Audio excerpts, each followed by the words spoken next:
mukanabyihorera iyo nzuri kweli ariko mwaretse ubundi ibintu abantu bashaka byinshi mukanabyihorera. Nge I would rather prefer, reka mbabwize ukuri, ntimuzi igitangazamakuru mukorera na nivo yacyo, ni mutuze, si ngombwa ibintu byose kubikomanta. And then ndabasabye rwose oya nari ngarutse ku bintu ruvuze by'abingo by'ukuri byari amafoto yawe ngo kwita niki ni ijambo rimwe. Ibintu byose biriho bibaho muri ubu buzima tubamo, umuntu agira umutima nama, sibyo? Iyo umuntu yakoze ikosa cyangwa atarikoze, we muri wababizi. Njye Imana nimfasha kugira mvuye muri media y'u Rwanda, ko byigeze kumbaho. Ntago ari kera, ntago nzatinda, ntago nzagera ndambira abantu rwose. Ariko ukagenda ukongera ukagaruka cyangwa none uzagenda ugiye? Nzagenda ngiye.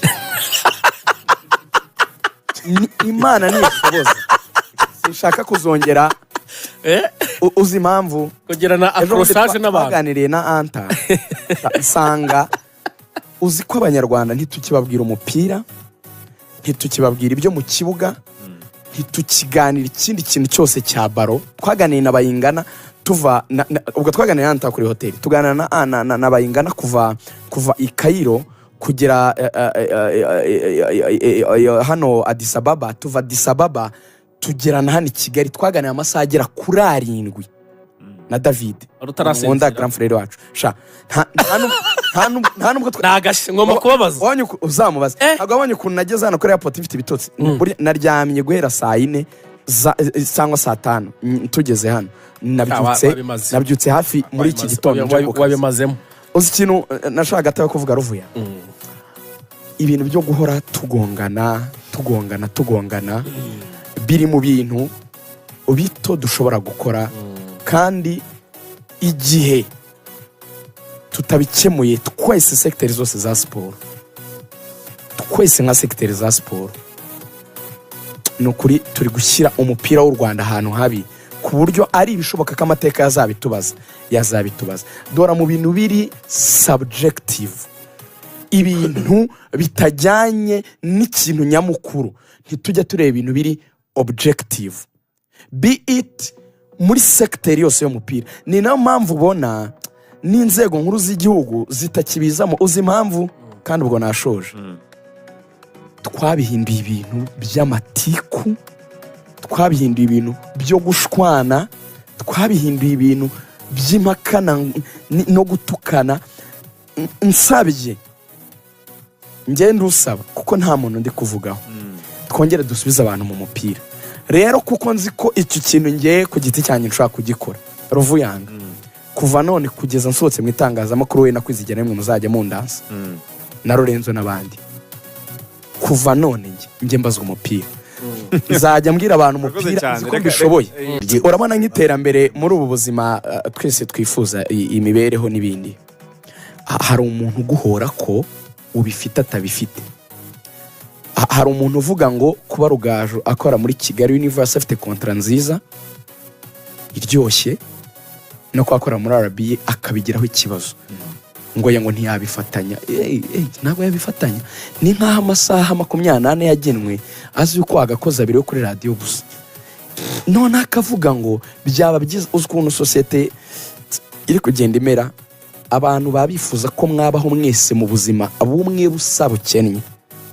Ngi societe abantu bari kubaka yanabaye societe ijudginga rimwe, abantu bakanajudginga n'ibintu badafiteho n'amakuru ahagije. Nk'urugero, ugasanga umuntu aba muri secteur agaterura ikintu cy'umupira agashaka kucyataka no kugisobanura atagifiteho knowledge, ubumenyi buhagije, just agashaka kubivugaho gusa kugira ngo yumvikane ko afite icyo kuvuga. Ariko muri rusange njye ari icyo nemera mu buryo bwatanga umurongo ku bintu byose. Twebwe nkatwe nimureke tuganire abanyarwanda umupira. Naje gusanga babikumbuye. Nimureke tuganire abantu umupira. Icyo nabasezeranye, si umupira w'i Burayi abantu bavuga aya makipe bakunda. Njye hari abanenga akavuga Rugaju icyo uzagikosore, ndabisoma nkanabyumva. Iyo umuntu ampaye icyo bita positive comments ndayisoma nkanayumva. bagushinjije iki? hari nk'umuntu uvuga ati Rugaju ati ujye uganira utuje. Ni byiza kuko iyo uganiriye utuje bituma abantu bumva ibitekerezo byawe. Anyways, hari igihe bihura n'uko uteye wowe ukunda kuganira wenda ushyiramo amabrage menshi bikabangamira bamwe bikaryohera abandi, ariko nk'iyo ni positive comment kuba ati uganira utuje nibyo byiza. Hari undi uvuga ngo uyu muntu ngo namubonye ngo nta bintu by'umupira azi, wajya gushaka ugasanga acuruza screen protector mu mujyi avec ta licence mu byo wize avec ta licence muri coaching avec experience, niba ari match ya pyramide uvuga waruriyo waganiriye nabo. Donc opinion gusa arashaka kuvuga niki cyakemura ibyo byose, niki cyabakuraho ibyo bintu byose by'amatiku n'amagambo avugwa. Kuki abantu bataganira ibyo dushoboye ari byo twaherewe akazi? Football tujye on pitch, tuvuge Reyo tuvuge mu kibuga, tuvuge APR tuvuge mu kibuga, tuvuge Gasogi tuvuge mu kibuga, tuvuge iki tuvuge mu kibuga.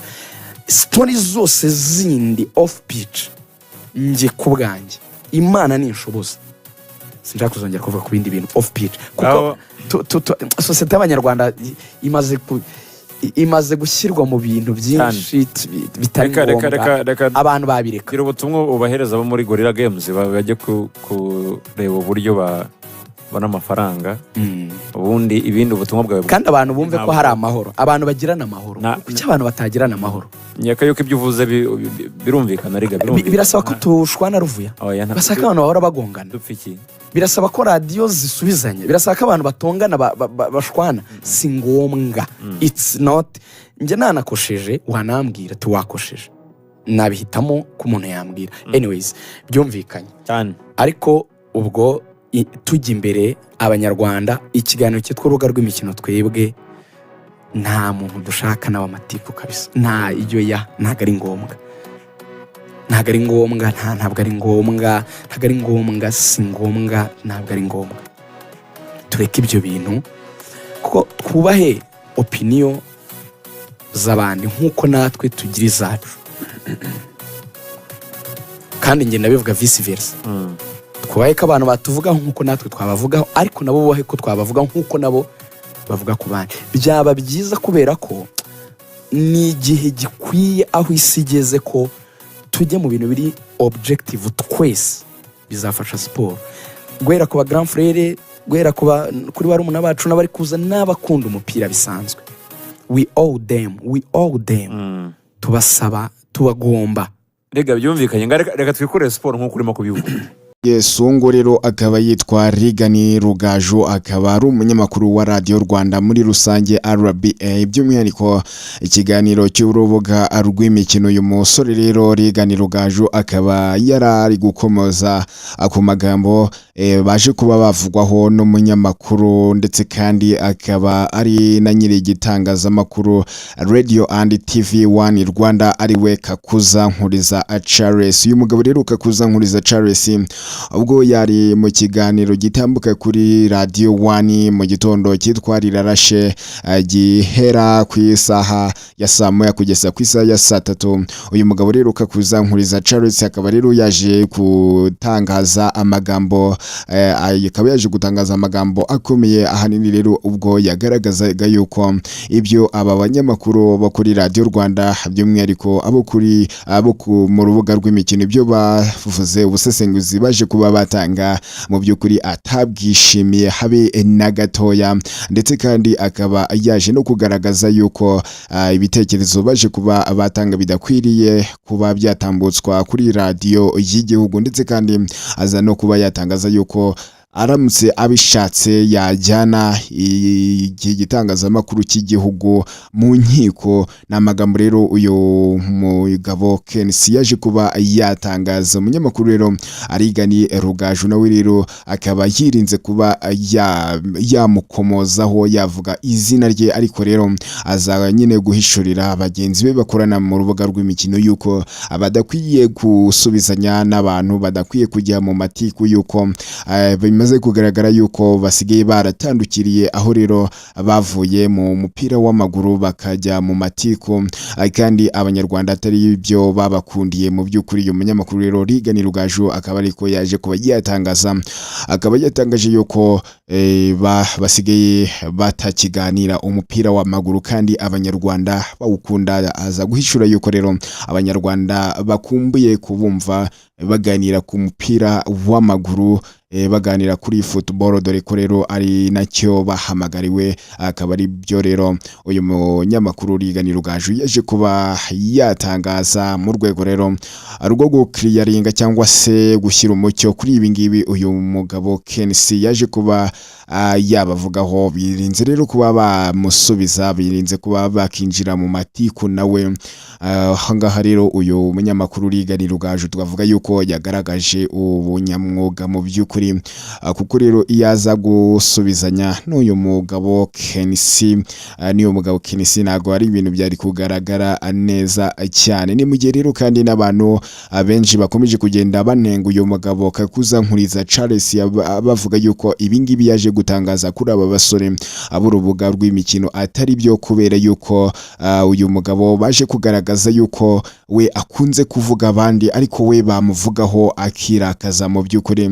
Na magambo rero baje kuba abantu benshi baje ko n'ibitekerezo baje kuba batanga, ubwo rero bari gusubiza nyine uyu mugabo Kakuzankuriza Charles. Bakunze kuvuga yuko rero bakunze kumushinja yuko akunze kwibasira abandi ariko we hagira umuntu umuvugaho gake cyane, akarakara cyane, akarakara agasakuza cyane. Ibyo ngibyo rero akaba ari byo uyu mugabo Kakuzankuriza Charles akunze kushinjwa n'abatari bake, ndetse kandi hari n'abadahwema kugenda bamusaba kuba yareka ibintu byo kwirakaza, nawe rero akazajya ahagarara hamwe bakamuvuga nk'uko nawe avuga bandi. Iyi ngiyi rero ni Rwanda Wezi, niyo soko rukumbi ya buri munyarwanda wese yavomaho amakuru yizewe neza cyane 100%. Twebwe rero icyiza cyacu hano kuri Rwanda Wezi nuko tuguhereza amakuru, tufata amakuru tukabanza tukayayungurura, tukayashungura, tugakuramo imyanda yose, ubundi rero tukamakinga sure yuko twayaguhaye ari amakuru ameze neza, ari amakuru rero asukuranye ubuhanga. Niyo mpamvu rero natwe tukubwira tuti nyaboneka niba ari ubwa mbere uhageze, reba munsi y'video urebe niba warakanze subscribe, nusanga rero utarayikanda uyikandeho, kugira ngo rero buri ko asohotse azajya yita kugeraho 5 utiriwe uvunika, ndetse kandi nunayikandaho uraba wiyongereye mu bihumbi by'abanyarwanda babashe gukurikira amakuru yizewe neza cyane 100%. Kanda subscribe nurangiza ukande kukazogera, usigutanze igitekerezo cyawe muri comment, ubundi kandi wibuke no gukanda share kugira ngo amakuru abagezweho nk'aya ngaya azajya abasha kuba yagera ku batura Rwanda bose. Ngewe mwumvaga kuri Mike za Rwanda Wezi, reka twogere kubonana makuru araba agezweho ya mukanya wamaze gukanda subscribe. Ciao ciao.